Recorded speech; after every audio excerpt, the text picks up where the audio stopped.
अयोध्या में भगवान श्री राम के मंदिर के उद्घाटन के बाद विपक्ष ने जिस तरीके से कल देश के अलग अलग हिस्सों में अपनी प्रतिक्रिया दी, उससे ये महसूस हुआ कि विपक्ष अयोध्या में राम मंदिर के कारण बीजेपी को मिलने वाले फायदे को लेकर बेहद गंभीर तो है, किंतु उसका सामना करने के लिए तैयार नहीं। ऐसे में ये माना जा रहा है कि विपक्ष की सारी प्रतिक्रिया एक दिशाहीनता का परिणाम है, और इस दिशाहीनता से आम जनता अब उनसे नाउम्मीद हो चली है, क्योंकि प्रधानमंत्री मोदी ने राम मंदिर के जरिए इतनी बड़ी रेखा खींच दी है जिससे पार पाना विपक्ष के लिए फिलहाल मुमकिन नहीं है। आज हम एनसीआर खबर के प्राइम में इसी बातों को लेकर परिचर्चा करेंगे। आज के इस परिचर्चा में मेरे साथ विशेष मेहमान हैं। आज मेरे साथ हैं वरिष्ठ पत्रकार विनोद शर्मा जी, वरिष्ठ पत्रकार राजेश बैरागी जी और कानपुर से वरिष्ठ पत्रकार अंजनी निगम जी। थोड़ी देर में हमारे साथ दीपक विग भी होंगे, वो पॉलिटिकल एनालिस्ट हैं, हम उनसे भी बातें करेंगे। इससे पहले कि हम ये डिबेट शुरू करें, अगर आप इस परिचर्चा को YouTube पर देख रहे हैं तो हमें सब्सक्राइब कर लीजिए ताकि हमारे आगे के एपिसोड के नोटिफिकेशंस आपको मिलते रहें। अगर आप हम इसे ट्विटर पे अपनी कोई राय देना चाहते हैं तो हमारे ट्विटर अकाउंट को सब्सक्राइब कर लीजिए ताकि वहां पर आप अपने कमेंट्स दे सकें और जो भी इंफॉर्मेशन है वो आपको समय से मिलती है। अब इस परिचर्चा पर आते हैं। सबसे पहले मैं इस परिचर्चा को शुरू करता हूं अंजनी निगम जी से। अंजनी जी, आप लखनऊ की राजनीति को बहुत लंबे समय से देखते रहे हैं और खास तौर पे इस समाजवादी पार्टी की राजनीति को आपने बहुत ध्यान से देखा है। आपको क्या लगता है ये जो प्रधानमंत्री मोदी ने कल किया है सब, और जो उन्होंने वहां से भाषण दिया है, उसके बाद लोकसभा चुनाव की राजनीति किस ओर चली गई है?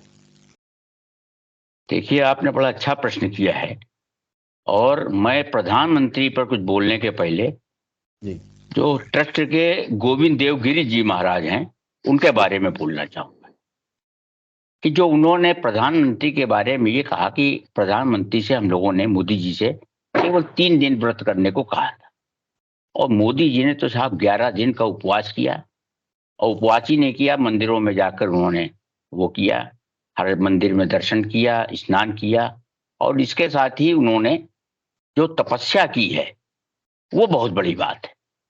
वास्तव में राजनीतिक दलों को हम लोगों ने ये मान लिया है कि ये लाभ के लिए है, लाभ के लिए नहीं है, ये राजनीतिक दल हैं ही समाज सेवा के लिए। लेकिन अब स्थितियां बदल चुकी हैं। आप देखिए, तमाम राजनीतिक लोगों के खिलाफ आय से अधिक संपत्ति का मामले चल जाते हैं। ये सब क्या है? अब जहां तक आपने जो प्रधानमंत्री वाला आपने विषय उठाया है, प्रधानमंत्री जी अब इस बात की लड़ाई लड़ रहे हैं कि सीटें कितनी होंगी, 350 होंगी कि 400 होंगी कि सब होंगी, क्योंकि जीतना है ये तो वो मान ही चुके हैं। और इसको आप जो पहले के आंदोलन जो कुछ भी हुए उसको अगर आप भूल भी जाएं तो जो अभी अक्षत वितरण कार्यक्रम हुआ है, जिसको भारतीय जनता पार्टी और विश्व हिंदू परिषद ने अपने हाथों में ले लिया था, उस नाते उन्होंने एक तरीके से अपनी मशीनरी को मोबिलाइज कर लिया है।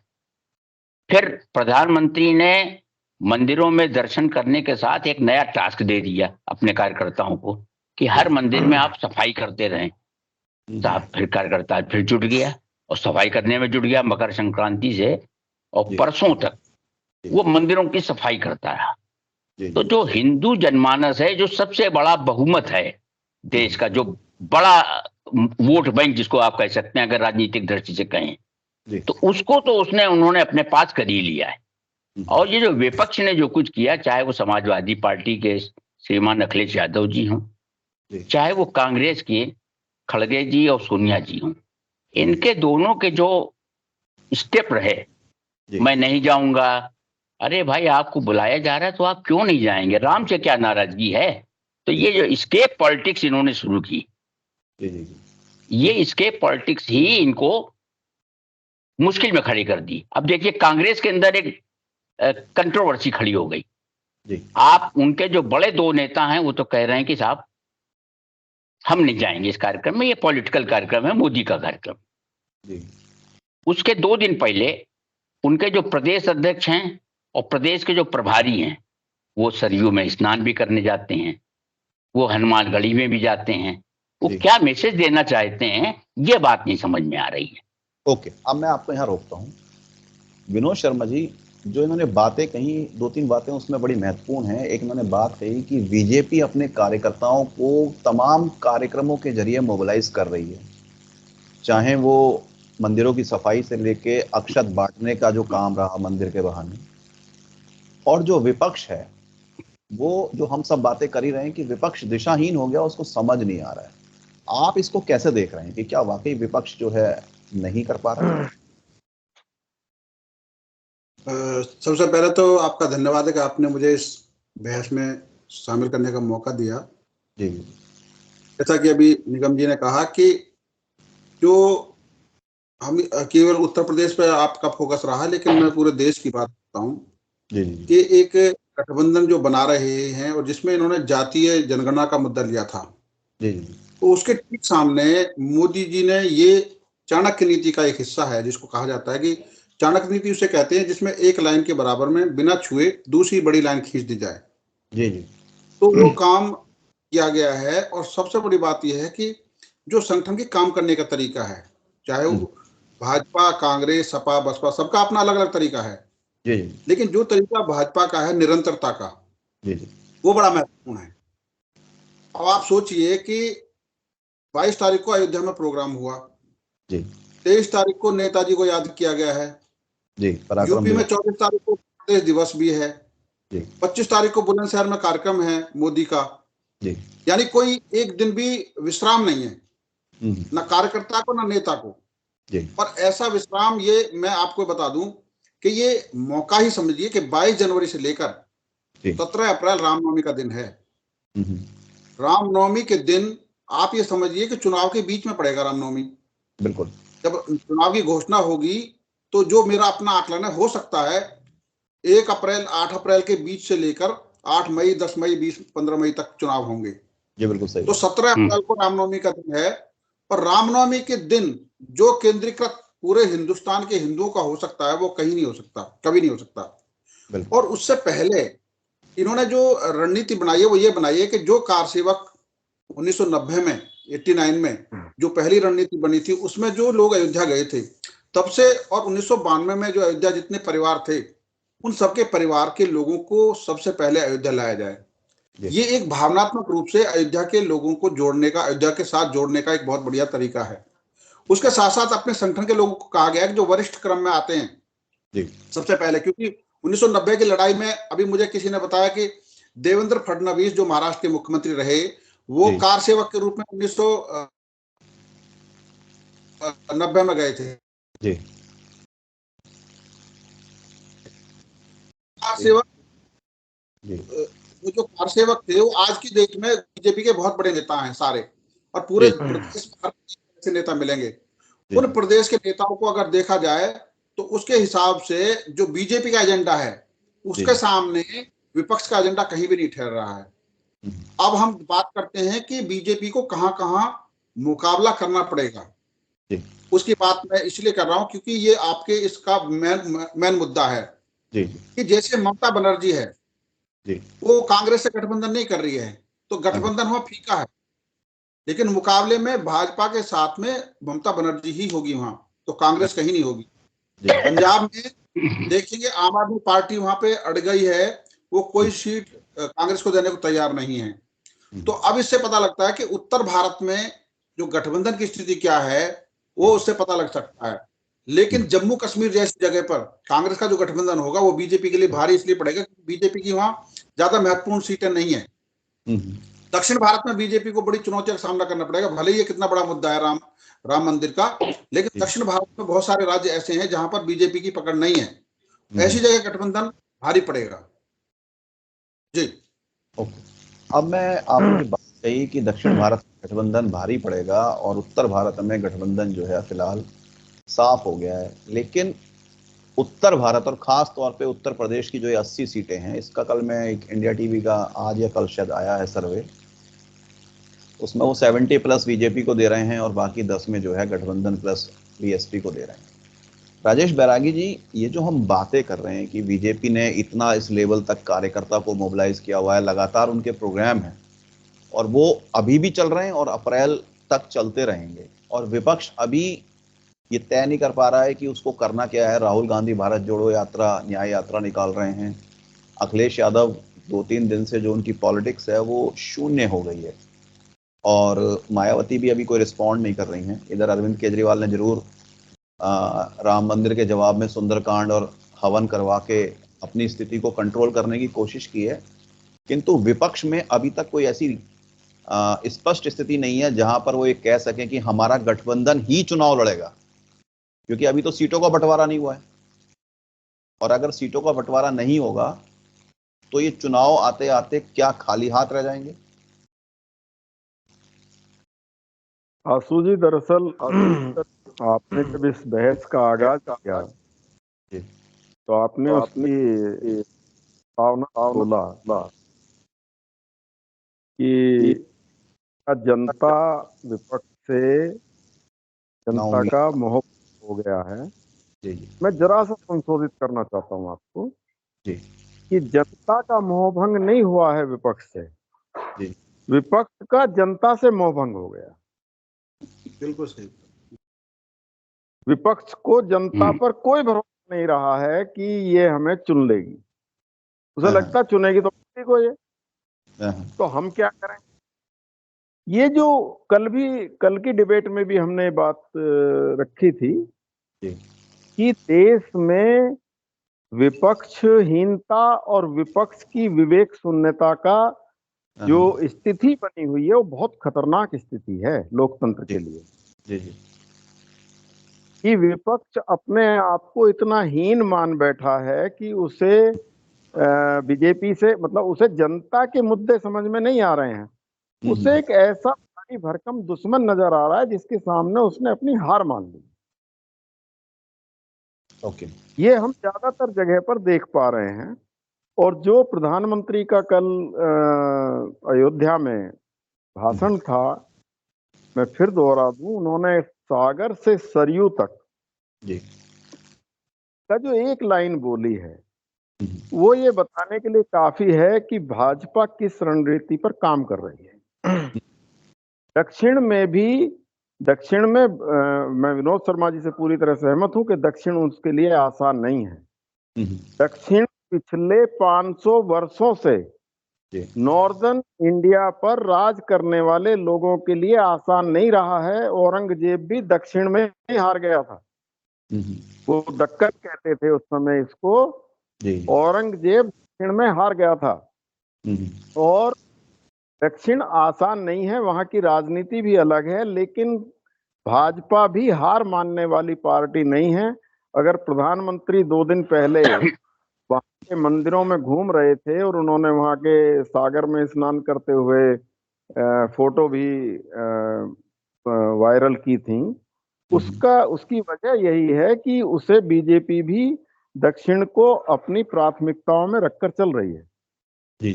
जहां तक विपक्ष का सवाल है, विपक्ष एक ऐसी खराब स्थिति से, मतलब शायद अभी तक की, जब से हम आजाद हुए हैं और जब से लोकतांत्रिक व्यवस्था लागू हुई है, तब से अब तक की सबसे खराब स्थिति से गुजर रही हैं।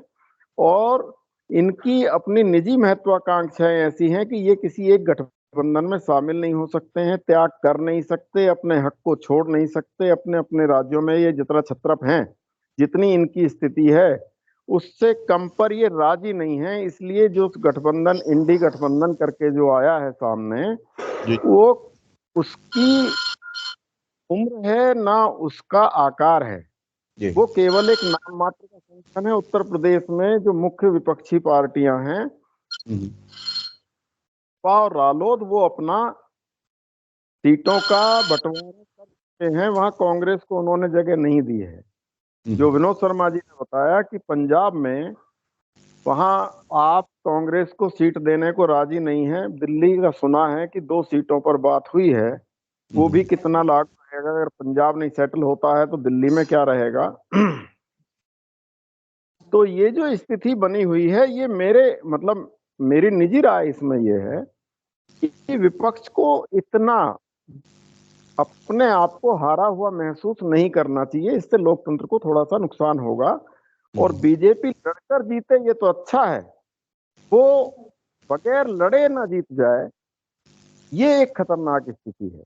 ये जो आपका पॉइंट है ये बहुत अच्छा पॉइंट है, जिसपे मैं बिल्कुल अंजनी निगम जी से बात करना चाहूंगा। अंजनी जी, ये जो बात कही बैरागी जी ने कि मोदी जी या भाजपा जो है लड़कर जीते, तो 414 पे जीते, 415 पे जीते या 450 पे जीते, वो एक अलग बात है। लेकिन ऐसा ना हो जाए कि आखिरी मौके पर विपक्ष कहीं खड़ा ही ना हो।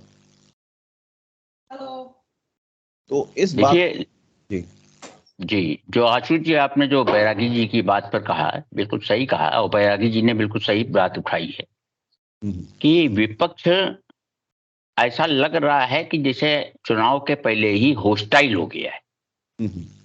आप देखिएगा कि इनको प्रत्याशी भी हर सीट पे मिल जाएं, ये कुछ जगहों पे दिक्कत आ सकती है। और प्रत्याशी मिल जाएंगे तो प्रत्याशी के बाद लड़ना, और लड़ने के बाद पोलिंग वाले दिन जिस तरीके से पार्टियों के कैंप लगते हैं, उत्साहित होते हैं कार्यकर्ता, घरों से जाके वोटर्स को निकालते हैं। पहला वाला सिस्टम तो खत्म हो गया कि कार्यकर्ता खुद ही पर्चियां देने जाते थे, तो एक संपर्क होता था उनका। अब वो चुनाव आयोग जाता है, तो वो भी अब खत्म हो गया है। आपको देखिएगा कि कार्यकर्ता मिलना मुश्किल हो जाएगा, और वो इसलिए लग रहा है क्योंकि जनता से दूर होते जा रहे हैं। जो अभी बैरागी जी ने एक बात उठाई थी, वो बिल्कुल सही थी कि जनता से ये बिल्कुल, जनता, एक तो ये होता है ना कि जनता को जनार्दन कहा जाता है, तो जनार्दन शब्द तो इनके साथ शायद गायबी हो गया है, और ये हर मुद्दे पर ये पलायन कर रहे हैं। ये जो पलायन की जो राजनीति है, ये बिल्कुल गलत है। और मुझे तो लगता है कि देखिए, अगर कांग्रेस ही पूरे देश में अगर विकल्प दे सकती है, तो कांग्रेस एक ऐसी पार्टी है जिसका देश के हर जगह पे आधार रहा है, कहीं कहीं गठबंधन के नाते और कहीं डायरेक्टली। तो उनको चाहिए ये कि वो हर सीट पर अब समझौता करना ही बंद कर दें, क्योंकि देखिए उनके नाम पे लोग बिदक भी रहे हैं। तो उनको चाहिए ये कि वो पहले अपनी पार्टी को मजबूत करें, और पार्टी मजबूत करने के लिए यह आवश्यक है कि वो गठबंधन खत्म करके खुद लड़ें। अरे भाई, ये तो आपको पता ही है कि 2024 का परिणाम क्या होने वाला है, लेकिन हो सकता है 2024 और इसके बाद के चुनावों के नाते आपका संगठन खड़ा हो जाए, वो ज्यादा जरूरी है। आप धीरे धीरे करके गठबंधन करते करते अपना अस्तित्व खत्म कर चुके हैं। आपका पंजा, उसकी उंगलियां सब बंद हो चुकी हैं, अब वो पंजा रहा ही नहीं। पंजे को इतनी ताकतवर बनाना है इनको, उसके लिए इनको स्ट्रेटजी बनानी पड़ेगी। और मुझे तो लगता है कि अगर वो नेतृत्व बदल दें, अब देखिए ये चुनाव का समय, चुनाव का समय है, और वो राहुल जी जो उनके नेता हैं, वो चुनाव यात्रा पर निकल चुके, न्याय यात्रा पर। अरे इस समय आपको बैठकर पहले रणनीति बनानी चाहिए। न्याय यात्रा से कुछ नहीं होने वाला है, क्योंकि वो न्याय यात्रा न तो हर गांव में जाने वाली है, न हर राज्य में जाने वाली है। मैं आपको जी एक पॉइंट पे थोड़ा सा संशोधित कर रहा हूँ। आपने एक बड़ी अच्छी बात उठाई कि इस समय कांग्रेस को गठबंधन की जगह अकेले लड़ने की कोशिश करना चाहिए। हालांकि आपने ये भी कहा कि 2024 तो हार ही रहे हैं, और मैं इस बात को इसलिए भी शायद इसको महत्वपूर्ण मुझे लग रहा है कि विपक्ष को धराशायी करने के लिए बीजेपी की रणनीति दिन ब दिन उनके महानायकों को छीनने की हो रही है। जैसे मुलायम सिंह यादव समाजवादी पार्टी के पुरोधा माने जाते हैं, और विपक्ष में बड़ी उनकी एक इमेज थी। हालांकि ये जो राष्ट्रवादी थॉट प्रोसेस है, इसमें मुलायम सिंह एक खलनायक से ज़्यादा कुछ कभी नहीं रहे, किंतु यादव वोटों को लाने के लिए इन्होंने उनको जो है शायद पद्मश्री दिया है। हाँ, या ठीक है, ऐसे ही इन्होंने आज बिहार की राजनीति को ध्वस्त करने के लिए जो क्षेत्रीय दल है आरजेडी और आपका जो जेडीयू है, इनकी राजनीति को ध्वस्त करने के लिए कर्पूरी ठाकुर को भारत रत्न देने की घोषणा कर दी, जिन कर्पूरी ठाकुर के लिए कभी इनकी पार्टियों ने या इनके लोगों ने भी जो है भारत रत्न नहीं मांगा है। तो क्या मतलब अब ये स्थिति आ जाएगी कि कांग्रेस वर्सेस भाजपा रह जाए, दोनों ने पहले ही प्लानिंग कर ली है? नहीं, सही कह रहे हैं आप। और ये जो आपने उदाहरण दिया मुलायम सिंह यादव का और कर्पूरी ठाकुर का, एक्चुअली है क्या कि भारतीय जनता पार्टी समग्रता में कार्य कर रही है, ऐसा मुझे लगता है। हो सकता है मेरी बात उतनी सही भी ना हो। वो इसलिए लगता है कि वो हर सेक्टर को देखती। देखिए, पद्मश्री पहले कुछ चुनिंदा किसी प्रकार के लोगों को दिया जाता था, अब इन्होंने पद्मश्री की स्ट्रेटजी ही बदल दी है। माने कोई बिल्कुल बिल्कुल अंत्योदय वाली स्थिति का कोई व्यक्ति है, उसको भी दे देते हैं। कोई अपने क्षेत्र में महारत हासिल किए हुए है, उसको भी दे रहे हैं। कोई राजनीतिक लोगों को भी दे रहे हैं। ये सारा कुछ वो अपना सामाजिक ताना बाना और राजनीतिक ताना बाना ये मिला के काम कर रहे हैं। देखिए, आरएसएस पिछले 100 साल से काम कर रहा है फील्ड में, और जिन शर्मा जी ने जिन साउथ के कुछ प्रांतों की बात कही, वहां भी वो लगातार संघर्ष कर रहे हैं। आपको अच्छी तरीके से मालूम है कि पश्चिम बंगाल में भी तमाम संघ के कार्यकर्ताओं की हत्या की गई। केरल में लगातार इस तरीके की स्थितियां रही, लेकिन उन्होंने हार नहीं मानी। उनका एक प्रचारक मारा जाता है, वो 4 प्रचारक और भेज देते हैं। मैं यही रोक रहा हूं आपको। विनोद शर्मा जी, ये जो इन्होंने बात कही कि बीजेपी की जो स्ट्रेटजी है उनके पीछे संघ खड़ा है और संघ के कार्यकर्ता खड़े हैं, और ये कार्यकर्ता एक के बदले 4 बनते रहते हैं।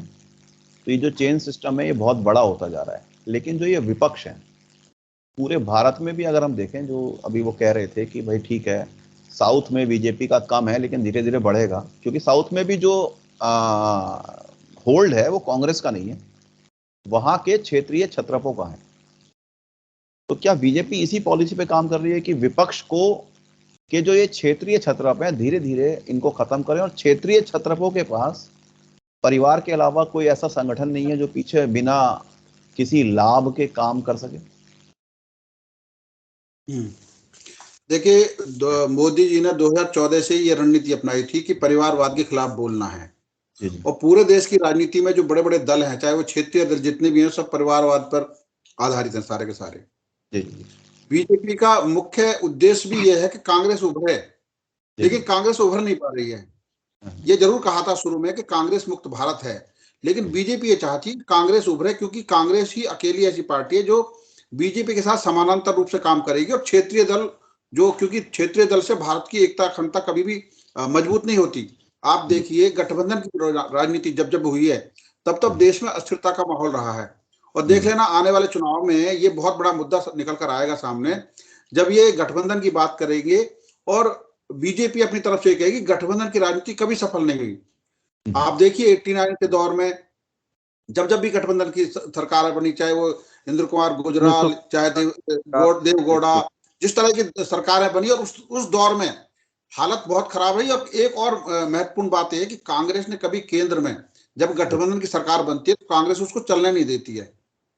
अब ये अगर मान ले सपोज करो ये बहुमत में आ भी गए तो कांग्रेस उसको चलने नहीं देगी। तो इसलिए सबको पता है, पूरा इतिहास पता है, तो गठबंधन का ये जो प्रयोग है ये सफल तो होना नहीं है। लेकिन जो बात अभी मेरी भविष्यवाणी भी हो सकती है, और ये बात सच हो सकती है कि दक्षिण भारत के किसी राज्य से प्रधानमंत्री नरेंद्र मोदी चुनाव लड़ेंगे। ये मेरा अपना आकलन है, क्योंकि दक्षिण भारत में एक सीट ऐसी होगी जो चारों तरफ केंद्रित होगी, चाहे भले वहां से 5 सीट मिले इनको दक्षिण भारत से लोकसभा की, लेकिन ये जरूर इस बार क्योंकि मोदी का चेहरा है, ग्लोबल लेवल पर है और पूरे देश में वो चुनाव प्रचार में वही जाते हैं, तो इसलिए मोदी को एक सीट, क्योंकि पिछली बार भी वो अहमदाबाद से और वाराणसी से लड़े थे, तो ये इस बार वाराणसी के साथ साथ वो दक्षिण भारत के किसी राज्य से चुनाव लड़ सकते हैं। ये बीजेपी की रणनीति का एक हिस्सा है। और साथ के साथ एक और बात मैं कहूंगा, जो अभी निगम जी ने भी कही और राजेश जी ने भी कही, कि जैसे उत्तर प्रदेश की हम बात करें, कांग्रेस और सपा बसपा ये गठबंधन की राजनीति में हर बार चुनाव में उतरते हैं। तो आप सोचिए कि सपोज करिए कांग्रेस को पूरे यूपी में मान लिया 6 सीट मिलती हैं चुनाव लड़ने के लिए, और वो तय होंगी जाके मार्च में, ठीक है, तो किस जिले का कार्यकर्ता सशंकित नहीं होगा? उनको क्या पता कि हमें चुनाव लड़ना है या दूसरी पार्टी को लड़वाना है? उनका कार्यकर्ता क्यों उत्साहित होगा जब उनका चुनाव ही नहीं लड़ना, उनको ना चुनाव दूसरों को लड़वाना है, तो वो तो अपने घर में रहेगा, वो क्यों? और वैसे भी संगठन इतना मजबूत नहीं है। प्रियंका गांधी भी यूपी की प्रभारी होकर रह ली, उसके बाद लल्लू बने, फिर प्रदेश अध्यक्ष, फिर ये बने हैं, लेकिन संगठन में कोई बदलाव नहीं दिखा, ना संगठन में कोई मजबूती दिखाई दे रही। जो बीच बीच में जो नेता आते रहते हैं, जाते रहते हैं, चलते रहते हैं, और पूरा खाका ही बदल गया है। यही बात है मायावती की। मायावती वैसे समझदारी का काम कर रही है, क्योंकि वो अपने वोट बैंक को खिसकने नहीं देती, इस लिहाज से कि वो सभी सीटों पर चुनाव लड़ती है, गठबंधन में नहीं जाती। उसके दो फायदे, एक तो आर्थिक फायदा है, क्योंकि मायावती आर्थिक रूप से नाम माया है, तो वो किसी भी दल पे जब किसी भी सीट पर टिकट देगी तो वहां से उसके बदले में कुछ ना कुछ उसको मिलना है। आर्थिक रूप से अपनी मजबूत करने के लिए वो पूरे देश में अकेले चुनाव लड़ती है। अगर वो गठबंधन में पता चला 50 सीट छोड़ भी दी उसने, तो उन 50 जगह पर उसका जो कोर वोटर है वो खिसक जाएगा। इसलिए वो गठबंधन, चाहे वहां से मतलब 1000 वोट मिले या 5000 वोट मिले, लेकिन वो अपने कोर वोटर से कनेक्ट होना चाहती है। ये मायावती की असलियत है। लेकिन मायावती की एक कमजोरी ये है कि वो जो समय के हिसाब से अपनी रणनीति नहीं बदलती। जैसे आज के समय में मोदी किसी भी जगह पे गलियों में निकल जाते हैं, अपना रोड शो करते हैं, लेकिन मायावती को कभी रोड शो करते नहीं देखा। और ना ही वो, आपने देखो, मैं नोएडा का एक उदाहरण बताता हूं कि एक मंच था जिसमें बीजेपी का जिलाध्यक्ष, क्षेत्रीय अध्यक्ष, प्रदेश अध्यक्ष और राष्ट्रीय अध्यक्ष एक मेज पे बैठे हैं। क्या ऐसा किसी और दल में संभव है? ये कोऑर्डिनेशन है जो अन्य दलों में नहीं है। और उसके लिए जो राजेश जी ने कहा कि जनता से मोह दलों का हट गया है, क्योंकि वो जनता से कनेक्ट ही नहीं है। अब अगर हम पिछले, जब अखिलेश यादव का 5 साल का कार्यकाल था, तो वो किसी प्रदेश में नहीं घूमे कहीं भी। जब मुख्यमंत्री रहते तो घूम सकते थे, लेकिन घूमे नहीं। और विपक्ष में रहते भी नहीं घूम रहे वो दिल्ली जाते हैं या लखनऊ जाते हैं या सैफई चले जाते हैं, लेकिन आते हैं तो किसी के उसमें प्रोग्राम आगे। लेकिन अगर हर जितने दिन से वो खाली हैं, 2022 में भी ले लो, 2017 से 22 भी खाली रहे, अगर वो हर जिले का हर महीने में भी दौरा करते तो मुझे नहीं लगता कि समाजवादी पार्टी की ऐसी हालत होती जो अब हुई थी। और इसी समय बीएसपी का जो अलग चुनाव लड़ने का तरीका है, उससे भी समाजवादी पार्टी कमजोर ही होगी, मजबूत नहीं होगी। जी, आप ये कहना चाह रहे हैं कि हम जिस समाजवादी पार्टी को, या जो समाजवादी पार्टी खुद को मजबूत होने का दावा कर रही है, वो खोखले तौर पर मजबूत है? बिल्कुल। देखिए, जहां जहां मुझे लगता है कि उस स्थिति में बसपा ज्यादा मजबूत है कई जगह पे। अच्छा। क्योंकि सपा का जो वोटर है वो भी खिसकता रहा है, मतलब किसी पार्टी में। अब जैसे अभी बताया कि मुलायम सिंह यादव को जब पद्मश्री दे दिया मोदी सरकार ने, तो वो यादव बेल्ट में जरूरी थोड़ी है कि वो सारा का सारा वो सपा से चिपका रहेगा। उसके साथ में कई यादव नेता हैं ऐसे। जो गायक था आजमगढ़ से चुनाव लड़ा, वो बीजेपी ने हासिल कर ली, यादव बहुल सीट थी वो। अब आज के समय में जब गठबंधन की बात होगी, पता चला कि जो सीट सपा की मजबूत सीट है वहां पे दूसरे दल ने दावा जता दिया, तो उसके बाद वो कैसे वहां का नेता उनको उभरेगा वहां पे? तो ये सब स्थिति है। गठबंधन की राजनीति जो है किसी भी राष्ट्रीय दल के लिए तो कम से कम सही नहीं है। क्षेत्रीय दल अपना हित साधते हैं उसमें, और इस मामले में ममता बनर्जी भी अपना एकाधिकार अपने पश्चिम बंगाल में बनाना चाहती है। ये सही बात है कि वहां के जो अधीर रंजन जी है वो खेल बिगाड़ भी रहे हैं कांग्रेस का खुद ही, क्योंकि वो बोल देते हैं और ममता बनर्जी और दूर हट जाती है। तो ये नेता भी ऐसे काम कर रहे हैं अपना। ठीक है। मैं, राजेश जी, एक बड़ा गंभीर प्रश्न था। कल एक मैं किसी से बात कर रहा था, तो उन्होंने ये जो भगवान राम के मंदिर की स्थापना की बात हुई, उसके बाद उन्होंने ये कहा कि चूंकि ये भगवान राम के मंदिर की स्थापना की बात हो गई है, ऐसे में बीजेपी पर यह नैतिक दबाव होगा, या फिर बीजेपी भी अब नैतिक तौर पर ऐसे प्रत्याशियों को मौका देगी जो जिनकी छवि जो है बाहुबलियों की ना हो, आपराधिक ना हो, या फिर बहुत पैसे वालों की ना हो। तो ये तो बीजेपी के ऊपर है, क्या ये दबाव जो विपक्ष है उसके ऊपर भी होगा? क्योंकि अगर बीजेपी ने अपने प्रत्याशी राम मंदिर के इस नैतिक या हाई मॉरल ग्राउंड पे जो ले लिया, उसके आधार पर तय कर दिए, तो ऑब्वियस सी बात है विपक्ष के पास ग्राउंड और कम हो जाएगा।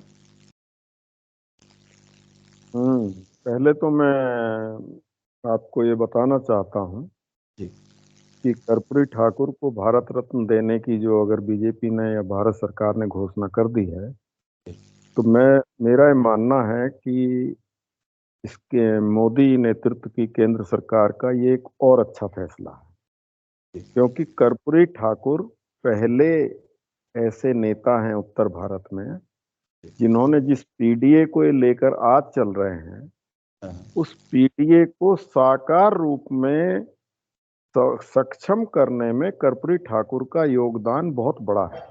कर्पूरी ठाकुर एक बहुत अच्छे नेता रहे हैं और उन पर कोई दाग भी नहीं है, मतलब वो गुजर भी गए और बिहार की राजनीति नहीं, उन्होंने उत्तर भारत की राजनीति को इसके लिए प्रभावित किया और बाकी राजनेताओं को भी अपनी कार्यशैली से प्रभावित किया था।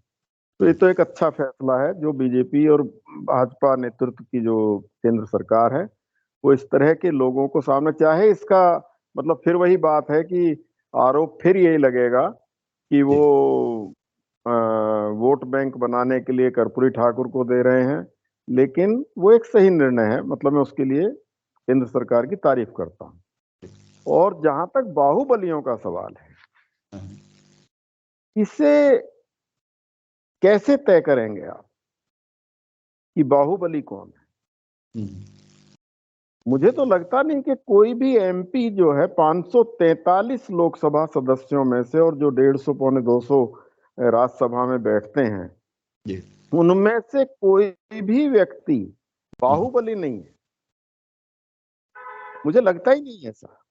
ये तो बाहुबली केवल अतीक और मुख्तार और जो ऐसे लोग हैं जो बदनाम हो चुके हैं, उनको छोड़कर बाकी सभी एमपी जितने भी टिकट पाते हैं वो सब बाहुबली होते हैं या बाहुबली हो जाते हैं। अभी जो लोग ना मतलब बदनाम लोग हैं उनको शायद बीजेपी किसी को भी टिकट नहीं देगी, ऐसा मुझे लगता है, क्योंकि ऐसा करने की आवश्यकता भी नहीं है कि बदनाम व्यक्ति को टिकट देकर वो उस पर कोई सवाल खड़ा कराए। और जहां तक विपक्ष के पार्टियों का सवाल है, हम उत्तर प्रदेश की बात करें तो समाजवादी पार्टी पर ये हमेशा आरोप रहा है कि उसने बाहुबली या उस तरह के लोगों को, माफिया चरित्र के लोगों को टिकट देकर आगे बढ़ाया है, तो निश्चित तौर पर उन पर ये दबाव बनेगा। और ये हम देख रहे हैं पिछले 2016 में जो नोटबंदी के बाद जो नया परिदृश्य आया था, जिसके लिए नोटबंदी की गई समझी जाती है, उससे उन बाहुबलियों की ही कमर तोड़ दी गई थी कि जो लोग पैसे, धन बल के और बाहुबल के आधार पर चुनाव जीत जाते थे, उनका नोटबंदी के माध्यम से बहुत सारे लोगों का तो बिल्कुल ही नष्ट कर दिए गए थे वो। ये अगला चुनाव तो बहुत साफ है कि बीजेपी जिसको भी टिकट देगी, ज्यादातर सीटें ऐसी होंगी उत्तर भारत में कि वहां किसी को भी टिकट दे वो, तो उसे बाहुबलियों की क्या आवश्यकता है कि बाहुबली, अभी एक बाहुबली का जो हमारे सामने आया है ब्रजभूषण शरण सिंह, वो अपनी पूरे समर्थकों को जिताकर उसने भारतीय ओलंपिक संघ, क्या ओलंपिक संघ था, कुश्ती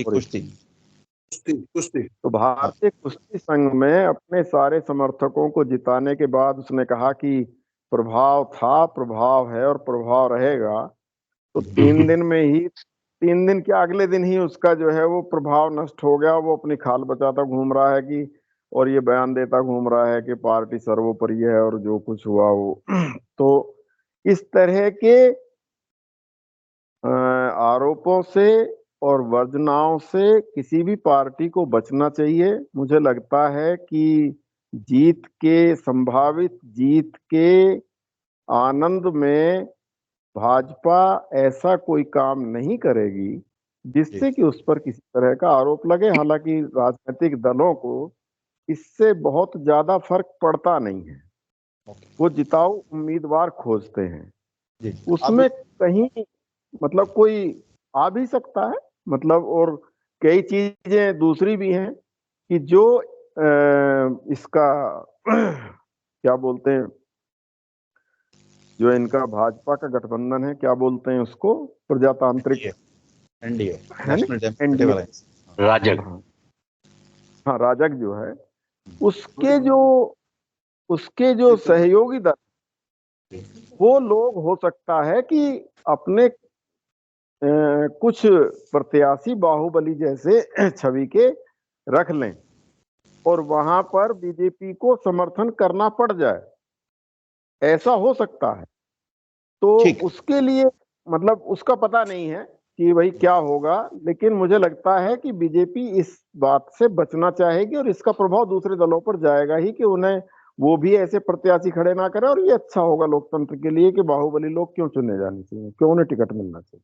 ठीक है, मैं अंजलि जी, ये जो एक बड़ा इम्पोर्टेंट पॉइंट है, और चूंकि बैरागी जी यहाँ पश्चिम का ज़्यादा आकलन बता रहे हैं, पूर्वांचल की जो स्थिति है उसको लेकर आपको क्या लगता है? पूर्वांचल और बिहार जैसी जगह में जहाँ पर बीजेपी को, क्या ये जो राम मंदिर का जो इम्पैक्ट है, इसके बाद जो ये नैतिकता वाली बात है कि ऐसे लोगों को, चेहरों को टिकट दिया जाए, बीजेपी के लिए भी आसान होगा, और बीजेपी के बाद ये इस बात का दबाव विपक्ष पर भी पड़ेगा, या ये सब पूर्वांचल में जाके किनारे हो जाता है?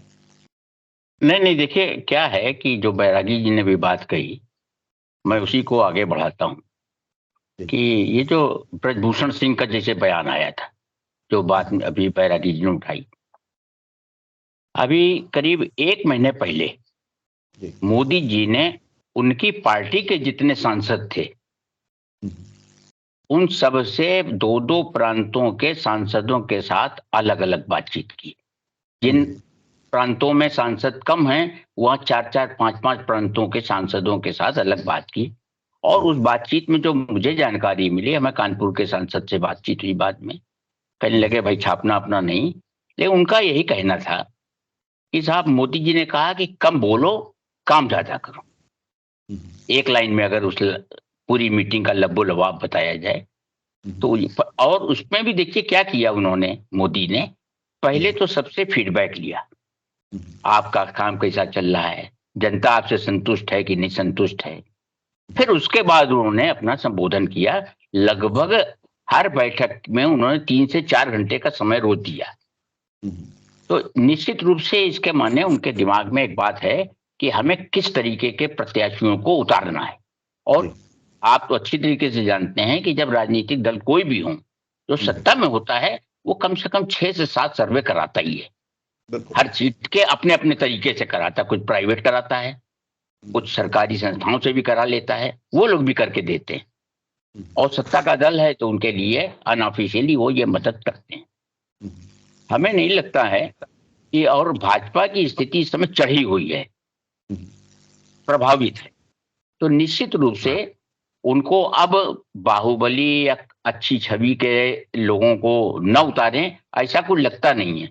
बल्कि अच्छा तो ये होगा कि वो जो जिन दलों के साथ उनका गठबंधन भी होगा, मुझे तो ऐसा लगता है कि उनसे भी उनके प्रत्याशियों के बारे में पूछेंगे और 1-1, 2-2 विकल्प लेंगे उनसे। ये नहीं कि सीट आपको दे दी अब आप मालिक हो गए। इसके बजाय वो ये भी कर सकते हैं कि साहब, जैसे एक होता है ना पैनल बनाया जाता है, तो पैनल बनाइए, फिर उसमें डिस्कस करेंगे हम आपके साथ। आज भाजपा इस स्थिति में है, ऐसा मुझे लगता है। बिल्कुल। लेकिन जो भाजपा का इम्पैक्ट है, क्या ये इन पे भी पड़ेगा? समाजवादी पार्टी या बहुजन हाँ, समाज? निश्चित पड़ेगा। अगर नहीं करेंगे ये, अगर विपक्ष के लोग, समाजवादी पार्टी हो चाहे कांग्रेस हो चाहे कोई दूसरे दल हो, ये लोग अगर इस बात को नहीं मानेंगे तो देखिए जनता के अंदर उन्होंने एक छवि तो बना दी है कि साफ सुथरी छवि के लोगों को ही वोट देना है, और इसको वो मॉडल के रूप में पेश भी करेंगे।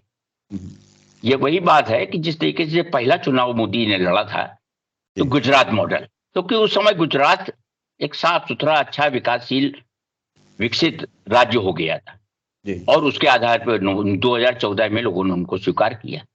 दूसरी बार जब चुनाव लड़े तो भारत का मॉडल पेश किया उन्होंने, विकसित भारत, विकासशील को विकसित भारत बनाना।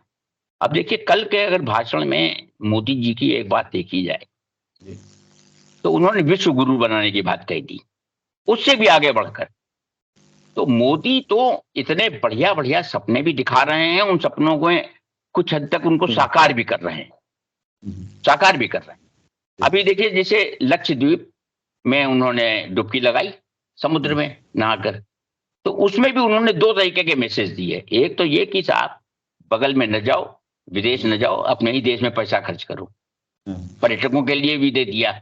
और दूसरा, अब जब वहां पे सब टूरिज्म बढ़ेगा, सुरक्षा बढ़ेगी, तो वो चाइना को भी एक तरीके से चुनौती दी उन्होंने। तो मोदी जी का जो भी कदम होता है, चाहे वो गेरुआ वस्त्र पहने, त्रिपुंड लगाएं या कोई भी काम करें, हर काम में झाड़ू लगाएं, हर काम के पीछे उनका एक मंतव्य होता है और ऐसा लगता है कि ये सारी कुछ चीजें पहले से कैलकुलेशन करके वो करते हैं, इसीलिए वो सफलता की सीढ़ी पर चढ़ते चले जा रहे हैं। अब समस्या ये है कि हम इतनी देर से प्रॉब्लम डिस्कस कर रहे हैं विपक्ष की और बार बार हम आ जाते हैं घूम के मोदी जी और ये परिस्थिति हमारी नहीं है, मुझे लगता है राजनीतिक दलों की भी होगी। वो बैठते तो होंगे मोदी का मुकाबला करने के लिए और उनके यहाँ भी ऐसी बातें होती होंगी कि भाई मोदी ये है, आशु जी मैं आपको एक, आशु जी मैं थोड़ा रोकूंगा आपको और एक छोटी सी बात बताऊंगा जी। मैं कभी कभी बैठकर चाय पर अड्डेबाजी भी करता हूँ जी। कानपुर में अड्डेबाजी बहुत होती है जी जी। एक दिन मैं बैठा हुआ था, हमारे साथ चाय पी रहे थे, कांग्रेस से लोकसभा का चुनाव एक बार लड़ चुके हैं सज्जन, हारे हुए, और एक बार उनको टिकट मिला था तो छीनकर श्री प्रकाश जायसवाल को दे दिया गया था जी। अब पॉलिटिकली तो मेच्योर आदमी होंगे, वो शुरू कर दिया उन्होंने, ये अच्छा बांट रहे हैं, ड्रामा कर रहे हैं और भाजपा नौटंकी कर रही है। हमने कहा भाई आप एक बात बताओ, हम भाजपा के प्रवक्ता नहीं है, लेकिन अगर आप अच्छा बांटकर राजनीतिक लाभ लेना चाहते हो तो मैं उनके आयोजकों से बात करा सकता हूं आपकी, आप भी 1500, 2000, 5000 पैकेट ले लो और घर घर जाके बांटो। तो बड़ा उखड़ से गए वो, लेकिन है स्थिति यही कि ये खुद पीछे हटते चले जा रहे हैं। इनको इन्वॉल्व होना चाहिए चीजों में, जितना ये इन्वॉल्व होंगे उतना ही लाभ मिलेगा। मैं इसी प्रश्न पे आ रहा था कि हमने जो डिबेट करी है इतनी देर से, इसको कंक्लूड करने की तरफ बढ़ते हैं कि ऐसे कौन से दो सुझाव हैं आपकी तरफ से इस दिशाहीन विपक्ष के लिए कि भाई अगर तुम्हें चुनाव लड़ना ही है, वैसे तो आप भी कह रहे हैं कि भाई कुछ अब तो तय बचा ही नहीं है, लेकिन अगर लड़ना है तो कैसे लड़ें? दो सुझाव आपके पास कौन से हैं? देखिए जहां तक विपक्ष की बात है, समाजवादी पार्टी और कांग्रेस दोनों के लिए मैं एक ही सुझाव दूंगा कि ये मजबूती से अपने संगठन को तैयार करें हर सीट के लिए, और अभी से प्रत्याशी घोषित करके, कोई गठबंधन कुछ नहीं, कोई जहां करना हो करें, न करना हो न करें, लेकिन अभी से अपने कुछ प्रत्याशी तो घोषित कर लें। जैसे यूपी की बात अगर हम करें, 80 सीटें हैं, आप अगर 60 में लड़ सकते हैं, 65 में लड़ सकते हैं, तो वहां के प्रत्याशी तो घोषित करने के बाद उनको काम दे दीजिए, वो अपना फील्ड में मूवमेंट करें, काम करना शुरू कर दें, तभी आप कुछ स्थिति पकड़ पाएंगे। मैं यही प्रश्न विनोद शर्मा जी आपसे भी लूंगा कि अगर किसी वजह से अखिलेश यादव या राहुल गांधी आपसे पूछ लें कि भाई कुछ सलाह हमें भी दे दो, तो आप उनके लिए क्या दो ऐसे सुझाव होंगे? या सबसे पहले तो गठबंधन, जितनी जल्दी से जल्दी गठबंधन वो तय कर सकते हैं, सीट तय कर सकते हैं, अपने प्रत्याशी को तय कर सकते हैं, तभी उनको फायदा होगा। अगर वो गठबंधन के लिए एक दूसरे का इंतजार करते रहे और मुझे लगता है कि इस बार बीजेपी उत्तर प्रदेश में इनसे पहले प्रत्याशी घोषित कर देगी। जी जी जी। दूसरी बात कि इनको मजबूत प्रत्याशी, क्योंकि कई जगह जब गठबंधन का चुनाव है, अब मान लिया हम गौतम बुद्ध की बात करें, एक बार कांग्रेस का 2014 में भाग गया, एक बार 2019 में भाग गया। तो जब कांग्रेस के पास प्रत्याशी नहीं है, समाजवादी पार्टी जब से बनी है तब से आज तक गौतम बुद्ध नगर में वो कभी सफल नहीं रही, बसपा फिर भी जीती है। तो यहाँ पे कौन है भाई? गठबंधन अगर कर लेंगे, बसपा तो है नहीं साथ में, तो सपा कांग्रेस में कौन सी जीत पाएगी? यहाँ से नहीं जीत पाएगी। अगर बसपा साथ होती तो हो सकता है भाई तीनों का मिलकर एक प्रत्याशी हो जाता। तो अब जहां बसपा भी होगी, सपा या कांग्रेस का एक होगा तो मुश्किल है, वहां पे बड़ी दिक्कत होगी कई जगह। तो जो भी है प्रत्याशी जितनी जल्दी से जल्दी तय कर सकते हैं, जितनी जल्दी जल्दी अपना गठबंधन को फाइनल करें उत्तर प्रदेश में, तभी फायदा होगा, नहीं तो नहीं होगा। जी राजेश जी, अब ये फाइनल बॉल जो है आपके कोर्ट में आ गई है। अगर आपको अखिलेश यादव या राहुल गांधी ये कहें कि मैंने आपके बड़े चर्चे सुने और कुछ सुझाव हमें भी दे दिए जाएं, मोदी से लड़ना है, तो फिर क्या करा जाए? क्योंकि आप भी कह रहे हैं कि भाई चुनाव तो 2024 जीतना नहीं है, बस लड़ना ही लड़ना है, औपचारिकता है। नहीं, देखिए, ये जो है राजनीतिक दल यदि निराश हो जाएंगे तो राजनीति निराश होने का नाम नहीं है। राजनीतिक व्यक्ति आखिरी वोट तक कहता है कि मैं जीत रहा हूं। मतलब अंतर बहुत लंबा हो जाए और वोट की गड्डियां बिल्कुल सिमट जाएं तो भी वो ये नहीं कहता कि मैं हार रहा हूं, वो यही कहता रहता है मैं जीत रहा हूं। यही उसकी जीवंतता है। तो इसलिए इस निराश के भाव से तो उनको बाहर निकलना ही चाहिए। मेरा खास तौर पर अखिलेश यादव जैसे राजनीतिक से ये अपील भी है और सलाह भी, यदि वो मांगेंगे, हालांकि मेरी वैसी क्षमता नहीं है, तो मैं उनसे ये कहूंगा कि वो जनता से कनेक्ट हो। बाकी तो सुझाव जो हमारे दोनों वरिष्ठ लोगों ने दिए हैं वो तो बिल्कुल मार्के के हैं ही। जी जी। मेरा कहने का मतलब ये है कि वो जनता से कनेक्ट करें और चुनाव आज से अगर हम गिनती करें तो 3 महीने हैं चुनाव, और 3 महीने में 80 जिले घूमना, मतलब 3 महीने का मतलब है 90 दिन। एक दिन रोजाना एक जिले में लगाया जाए, एक दिन में 3 जिले भी हो सकते हैं। यदि वो कनेक्ट करेंगे तो अपने उनका कार्यकर्ताओं में हौसला अफजाई होगी, उनमें एक ताकत आएगी। चुनाव हार जीत अलग विषय है, और इस समय जो परिस्थितियां चल रही हैं उससे क्या वो पार्टी खत्म करके घर बैठ जाएंगे, दुकान बंद कर देंगे? ऐसा तो होगा नहीं। तो जब लड़ना ही है, लड़े बगैर कोई और विकल्प भी नहीं है, तब उन्हें जनता से कनेक्ट करना चाहिए, जनता से जुड़ना चाहिए, उनके बीच में जाकर खड़े हों, उन्हें उस राजशाही से बाहर आना चाहिए। अगर आएंगे तो निश्चित तौर पर भाजपा को भी अपनी रणनीतियों पर पुनर्विचार करना पड़ सकता है। मैं ये दावा करता हूं, अगर कोई नेता जनता के बीच में आ जाता है तो वो जनता को मोबिलाइज करता है, उसको गति देता है, उससे बाकी विपक्षी दल या पक्ष जो भी है उसको भी अपनी रणनीतियों पर विचार करना पड़ सकता है। ऐसा कुछ नहीं है, लेकिन ये लोग ऐसा समझ रहे थे अभी तक कि हम ये कर लेंगे तो वो कर लेंगे, इनके ख्याली पुलाव रहे हैं। पर वो मुझे महारानी 2 एक वेब सीरीज आई थी, उसमें मुझे उसका एक डायलॉग है, वो बचपन से ख्याली पुलाव बहुत पकाता रहा है पर ससुरा थोड़ा नमक ज्यादा डालता है। ये जो स्थितियां हैं, ये नमक ज्यादा डालने से काम नहीं चलेगा।